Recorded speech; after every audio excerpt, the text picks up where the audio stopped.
going through Psalm 35 because we're going through a lot right now, aren't we, as a nation? The title is The Lord, the Avenger of His People. I don't know how much you've been following different things, but they're getting ready to probably codify gay marriage. And even though the Supreme Court ruled that it would, that's okay, permissible, that they acknowledge marriage between two women or two men, the Senate and Congress really didn't do anything about it. And what they're getting ready to is vote on that. If they have enough approval, then what concerns people on that is then it becomes law. And that's where persecution could come in a little bit more. If churches, hey, this is the law, you're breaking the law. So it's one thing for the courts to say, we acknowledge same-sex marriage. It's another thing for it to become law and how it affects the schools, how it affects parenting, where you couldn't tell your kids that they can't date such and such, or that you're not agreeing with such and such. So there's just so much going on. We look at the agenda, we look at the false narratives out there. Many people are living in fear. I know just so many people, even recently with obviously what Donald Trump announced last night, there's that just sends shockwaves as well. And as much as I didn't really want to tie in a lot of this in, it's where we live. It's where the schools, I don't know if you've been watching some of the things in the school districts, the books they're allowing in some of the schools. Disgusting is a good word.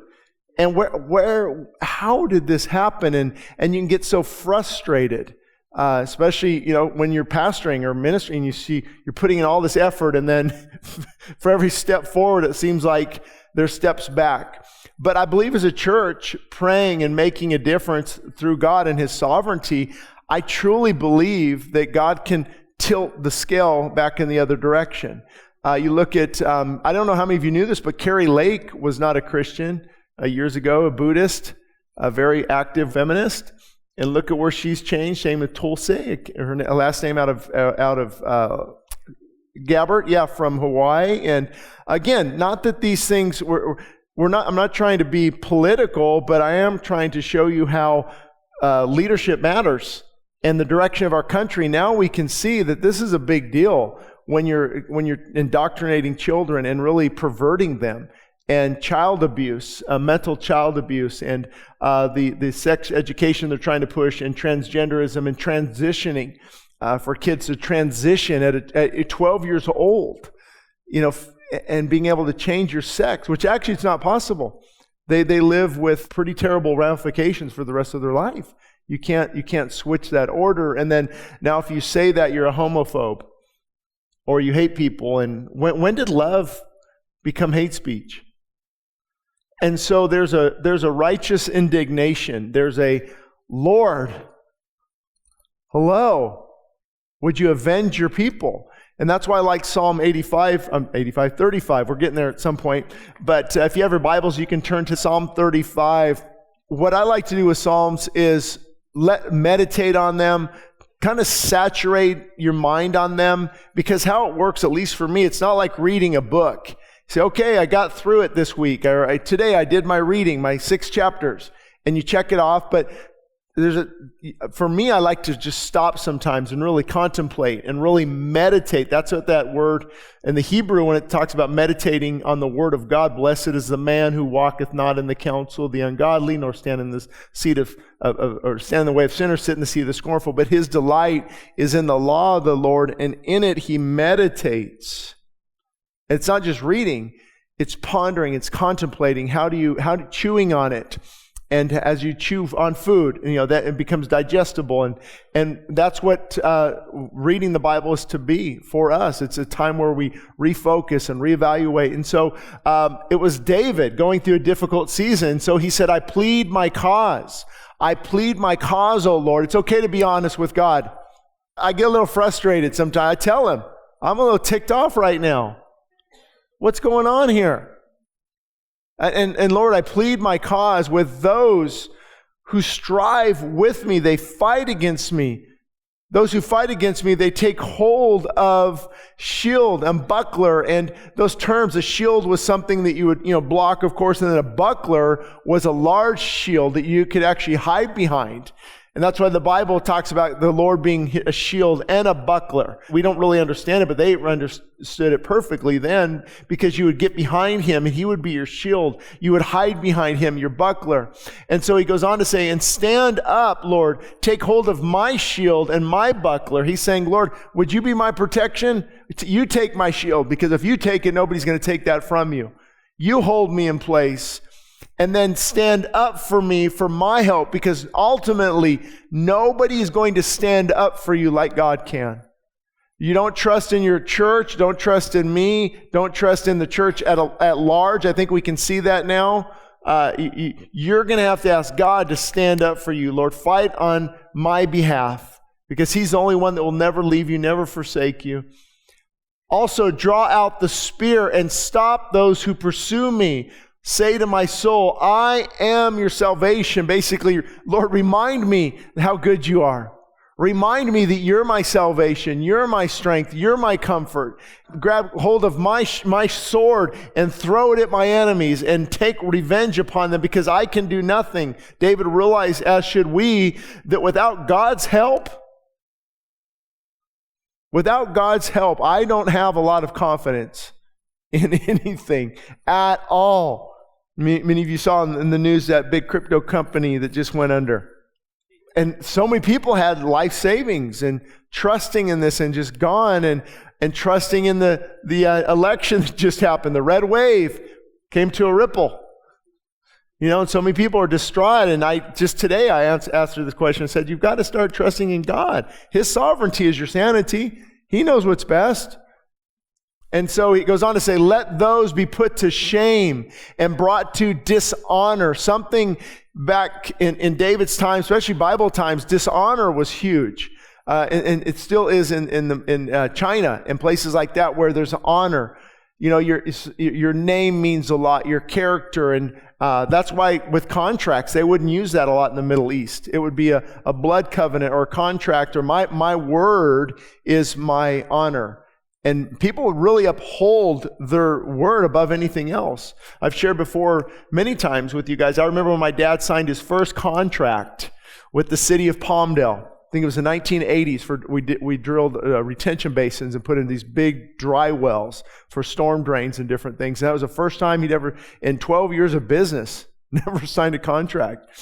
And I could tell you why, because if he said it, it was going to happen. Even when he lost money, I've saw him lose money on jobs. He said, we're not going to make anything on this, but that's the price I gave them. And we don't understand as much now, but especially when David is writing, Lord, bring them to dishonor them, embarrass them, shame them, those who seek after my life. Let those people be turned back and brought to confusion who plot my hurt. And God, I want you to confuse these people. And God will often do that even now. The enemy brings in confusion, but you'll see one of the ways that God is disrupting the whole system when he's moving is confusion. You've got political parties fighting each other. You've got this person fighting this person. And you just sit back and kind of laugh, because God is up to something. God confused them, those who plot my hurt. And this is interesting, because David wasn't taking vengeance. Vengeance is mine, saith the Lord. I do not like that verse.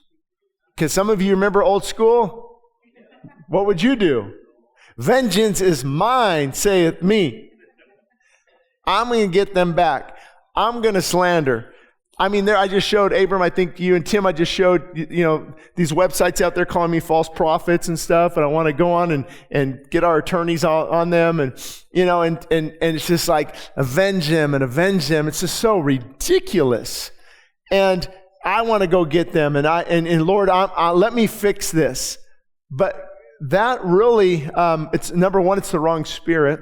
It's the wrong heart.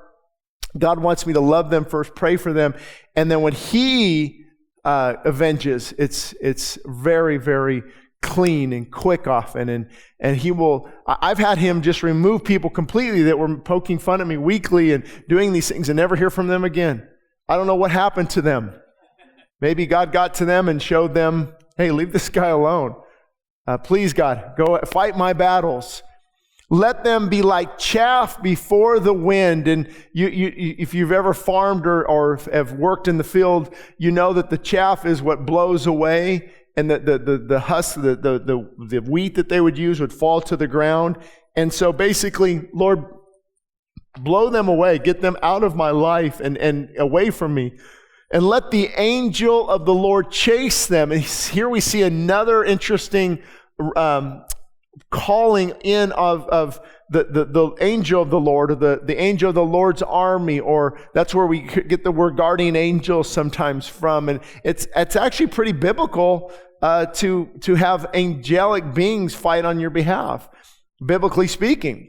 That's God's warring. It's usually, I don't think it's God in heaven often, it's his angels that are doing his bidding. It's the angels that are warring. When Daniel was praying, they saw the angelic fights taking place. And I don't know exactly how it works. I'm just glad they're on my side.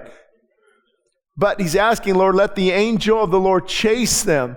Let their way be dark and slippery. Boy, he's getting a lot out here, isn't he? He's pretty fed up. Dark and slippery.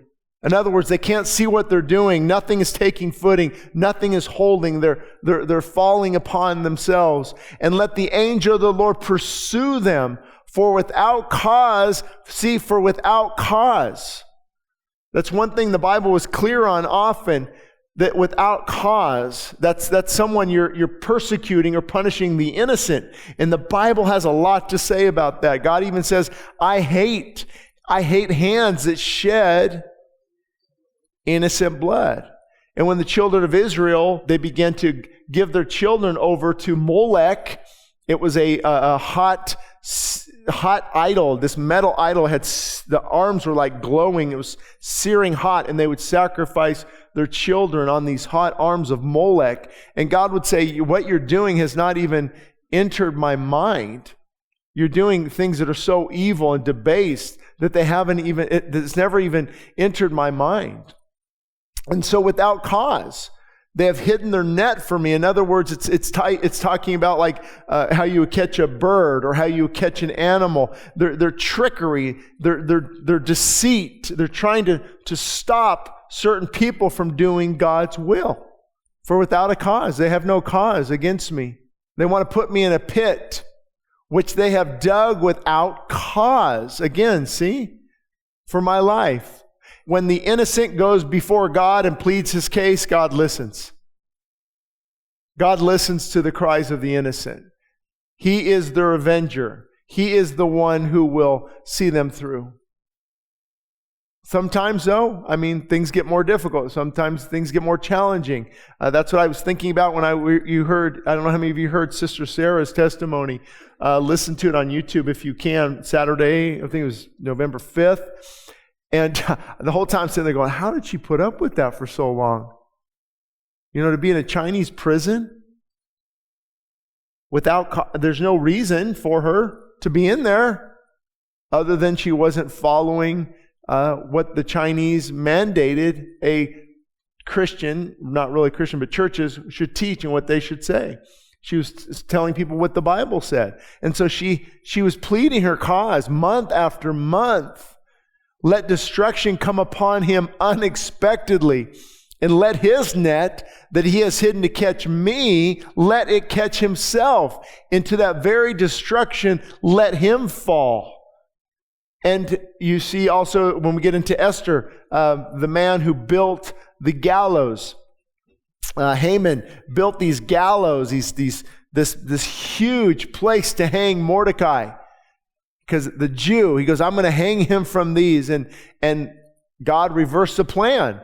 Esther went into a 3-day fast and pray for such a time as this. If I perish, I perish. And the same gallows that he made to hang Mordecai, he himself was hung on. God will do that. God will do that. And if things aren't happening in your time, doesn't mean God's not moving. Anybody want to push God quickly through things? Just me? Lord, come on, what's going on here? And we might see it, I've said this before, we might see our nation continue to plummet down, get deeper into the moral cesspool. But it doesn't mean we give up. It means we trust God and what His sovereignty. We've also read the end of the book. We know how things obviously getting worse, but I also believe that God can bring His revival fires from time to time and awakening, and we're contending for those things. And that's what God will often do, is to tilt that scale back into the favor of the light, and people contending for the truth. And what concerns me a little bit about this topic is a Christian can have a good cause or have righteous indignation, but then they have a bad attitude. And the grumbling and complaining will overshadow the other areas. For example, okay, I'm ticked off with what's going on. You fill in the blank. Okay? I mean, where do you want to start this list? Everything from, well, I better not say the jab. YouTube will remove another video. So they must have people that go through these things. Anything from that, let's call it something in the future. I'll let you know. From that to politics, to the LGBTQ issues, to or in your workplace, whatever it is. But if you have a bad attitude, grumbling, complaining, it's going to be really hard to get God to move on your behalf until you deal with that. And I see it a lot. I have people come in.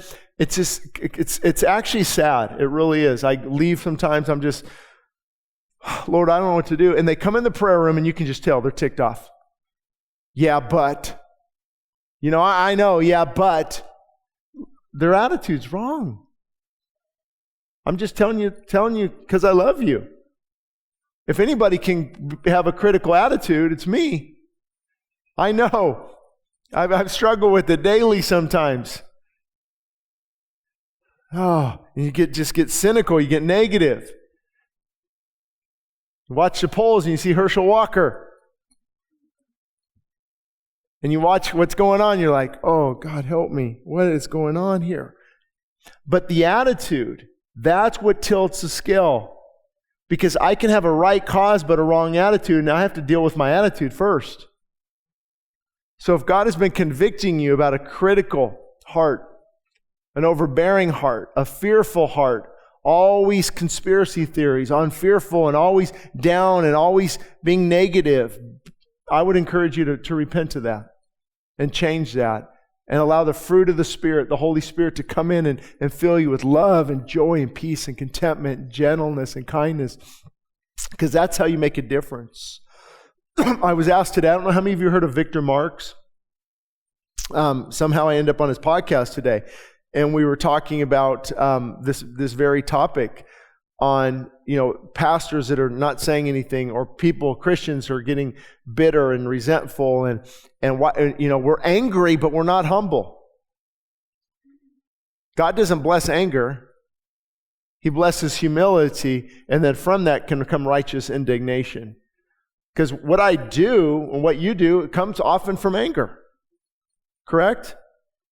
I mean, if things are going great, political things are going great, everybody's coming to know the Lord, and, things are going great, there's not a lot of anger, righteous indignation to make a difference. And Martin Luther was angry in 1517 in Wittenberg, Germany. John Calvin was angry. Wesley was ticked off. Whitefield was kicked out of churches. Did you know these guys that we read and we liked were not allowed to preach in churches? They got so ticked off they went and preached in open fields. But their attitudes were right. Amy Carmichael, you should read her story on the mission field. Her attitude, getting her attitude right. And so we can have these right causes, but wrong attitudes. And that's where it's going to be, God's going to say, hey, until you get that right. In personal testimony, God, I know He's held me back many times until my attitude's right. Especially preaching. Lord, I don't want to go up there in anger. I'm going to have Pastor Avenger preach this Sunday because I'm a little too upset, right? And so I've had to deal with those things because it's normal to feel those things, but you don't want to hold on to them. Then they begin to define you, and then you're critical to your spouse. You're mean-spirited to your children. You're negative, and you're toxic. Toxic. And my soul shall be joyful in the Lord. Let's go back. Let's put this in context. He's ticked off this whole tirade here. Okay, then you can switch to the next screen. Then it's like, okay, I released it all. I feel better now. And my soul shall be joyful in the Lord. Well, he really switched.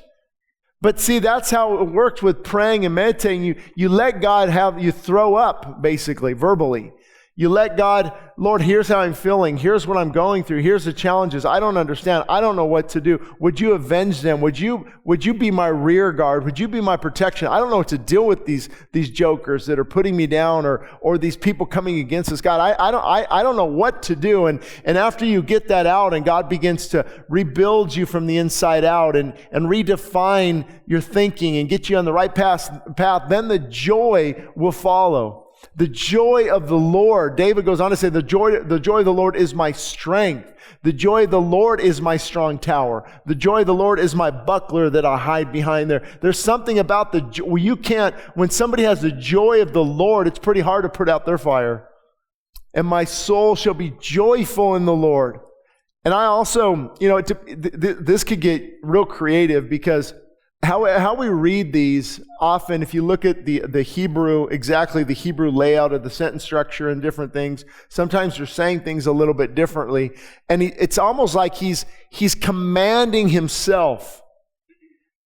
My soul shall be joyful. He's basically telling himself what he's going to do.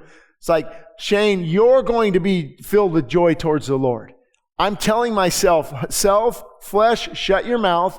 Be quiet in the negative, Nelly. You go home. Judgmental Jerry, you go sit in the car and wait till services are over. I'm telling my soul to be joyful in the Lord. And because of that, it's going to rejoice in His salvation. I love that song Natalie sang about the salvation and rejoicing in that. Why are we so bored during worship, many people? God has set us free. His Son has died for us, and might as well just be sitting watching a boring movie because it doesn't register. Sometimes you have to tell yourself to be joyful, filled with joy. Rejoice in His salvation, all my bones, basically all of my being. It was the same David who said, blessed are the bones that you have broken, that they would rejoice in you when he was caught with Bathsheba and God confronted him. And even my bones hurt, my bones are weak. Blessed is the name of the Lord. It's the same type of imagery here. All of my bones shall say, Lord, who is like you? All of my body I'm getting excited. I'm encouraging myself in the Lord. David would encourage himself in the Lord often, delivering the poor from him who is too strong for him. The Lord is your Redeemer. The Lord will set you free. The Lord will go to court on your behalf. Yes, the poor and the needy from him who plunders him. So God will be the strength in these difficult times. And poverty often, it's not just poor financially, although it could be. It's also a person could have wealth, but be taken advantage of others. People could come in and just walk all over them, steamroll them. And God said, God is going to still guard those and guide those who are poor, probably financially, of course, but also poor in spirit. We already know from the Bible that God blesses those who are poor in spirit. Fierce witnesses rise up. Here he goes again. He's upset. Does that sound like you ever? Get off your chest, but then you get upset again. Fierce witnesses rise up. They ask me things that I do not know. Oh, that challenging. They're asking me things I do not know. They're coming against me. They're attacking me. I don't even know how to answer them. Any of you been there before? If not, get into the ministry. They reward me evil for good. So I give them good. They reward me for evil, to the sorrow of my own soul. But as for me, when they were sick, my clothing was sackcloth. And in other words, I mourned for them. When they were sick, I mourned for them. I prayed for them. And it sounds like he's been hurt by somebody he was close to. Anybody relate to that in the church? Actually, those who hurt us the most are often those closest to us, those in the church. That's where that term backstabbing comes from. With an enemy, you're ready. You get stabbed. Okay, I was expecting that. That didn't hurt too bad. But when it comes from within, when those you trust the most, because those you trust the most, that's why it hurts the most. Because there's more to lose there. And instead they reward me evil for good, to the sorrow of my own soul. But as for me, when they were sick, my clothing was sackcloth. I humbled myself with fasting. And see, that's a key thing with fasting that a lot of people don't realize. It's not works-based. It's not trying to be super spiritual. It's recognizing, God, I need to humble myself. And one of the best ways to do that is through prayer and fasting. And my prayer would return to my own heart. In other words, as he was praying for these people, as he was reconciling this relationship, strength returned to his own heart. I paced about as though he was my friend or my brother. I bowed down heavily as one who mourns for his own mother. And so again, he's feeling here the pain, probably betrayal, probably somebody, just really was trying to take him out. I mean, the Old Testament is brutal. We think we have it bad now, but go live back then. It was bloody, it was brutal. And he recognizes here that somebody has turned on him. But in my adversity, they rejoiced and they gathered together. Attackers gathered against me and I did not know it. They tore at me and did not cease. With ungodly mockers at feast, they gnashed at me with their teeth. So see, we find out what he's talking about here. How did they come against him? They came against him with mocking. And that's one thing we want to get across to our young adults and our teens and ignite is prepare for mocking as you get older. We need to pray for them because it's not like when I was younger, or you, or even some of you who aren't too old, 30s, in your 30s, how in high school, the mocking now, it's getting even worse with the TikTok and the Instagram and Twitter. They're mocking your looks, mocking this, everything's poking fun. Bullying's getting huge. Suicide rate is alarming on the young adults because of the mockery. And there's so much at a young age. You're just learning who you are at 14, 15, 16, and that you need encouragement and not belittling. And that's why the mocking is so difficult because they put so much emphasis on the words of others. And not a lot has changed in some adults. They can't handle a lot of mocking. They get hurt too easily. They gnashed at me with their teeth. Oh Lord, how long? How long will you look? God, have you ever said that? I'm saying it right now. How long will you look upon what's going on? Lord, look at this. What, can't you act on our behalf? Can't you do something massive and cataclysmic? So have any of you been here before? How long? And if we stop and think about it, I know we can get really negative on what's going on, but there's a lot of positives too. I've talked about before. I don't want to get into a lot of that now, but it seems like the people I mentioned at the beginning of this service, coming to know the Lord, standing up for things that are right. You can see what maybe is going on with Twitter now. At least my posts aren't getting banned and shut down and things. And God's raising up voices and raising up movements and young adults and others. And you see that there is some things to be rejoicing in. And I hope you realize that our hope is not in those people, but it is good to see that God is raising up certain people that will help fight in these areas. So Lord, how long will you look on? Rescue me from what? Their destructions, my precious life from the lions. I will give you thanks in the great assembly. I will praise you among many people. In other words, he's saying, no matter what happens, I will praise your holy name. I will lift you up and you alone. Let them not rejoice over me who are wrongfully my enemies, nor let them wink with the eye who hate me without a cause. For they do not speak peace, but they devise deceitful matters against the quiet ones in the land. Now be encouraged. If people are devising things against you, God knows. God might allow it for a little while. God might even allow it to look like they're prevailing.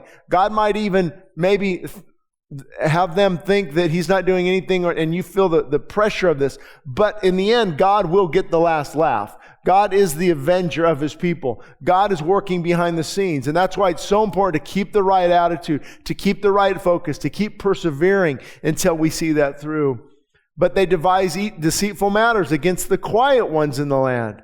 They also open up their mouth wide against me, and they said, aha, aha, our eyes have seen it. In other words, they're trying to falsely accuse him of things he didn't do. And we're seeing that play out in our culture as well. This you have seen, O Lord. Do not keep silent, O Lord. In other words, hey God, did you see that? Did you see what's going on? Let me remind you. I need you. Do not be far from me. Lord, stir up yourself and awake to my vindication. Come on, God, hurry up a little bit to my cause. My God and my Lord, vindicate me, O Lord, my God, according to your righteousness, and let them not rejoice over me. Let them not say in their hearts, just like, and basically, we got our way, basically, so we would have it. Let them not say, we have swallowed him up. In other words, don't let their fear, don't let their intimidation intimidate me. Don't let their plans come to fruition. Don't let them be successful in this area of attacking me. And I think he goes on to say, let them be ashamed and brought to mutual confusion who rejoice at my hurt. And let them be clothed with shame and dishonor who exalt themselves against me. Let them shout for joy and be glad who favor my righteous cause. And let them say continually, let the Lord be magnified. Boy, if we could say that every day, let the Lord be magnified, who has pleasure in the prosperity of his servant.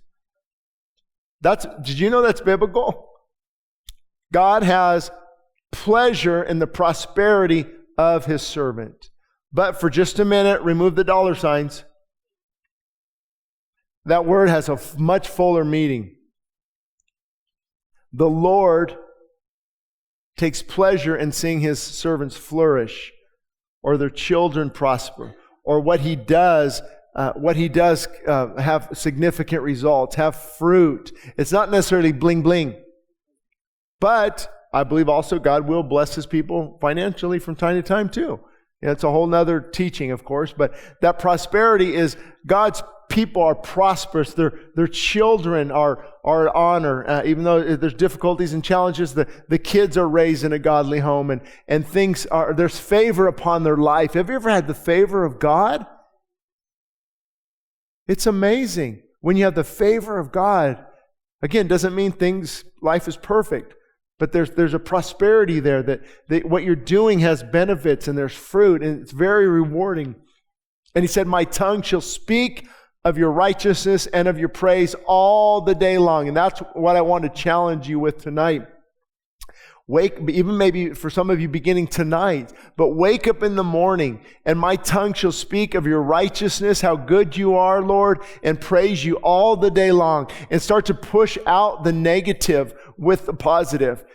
I'm not being positive thinking right now. I'm just saying, hey, it's so negative right now, but Lord, I will praise you. You are good, Lord. You are a good God. Look how blessed we still are in our nation. Look at what you're doing. You're raising up godly leaders and good churches and families. You're making a difference in this darkness. Lord, show me how I can make a difference. Get rid of my critical spirit and my negative attitude. And Lord, begin to just bless me as I bless others. And Lord, I want to lift you up, and I want you to be exalted in my life today.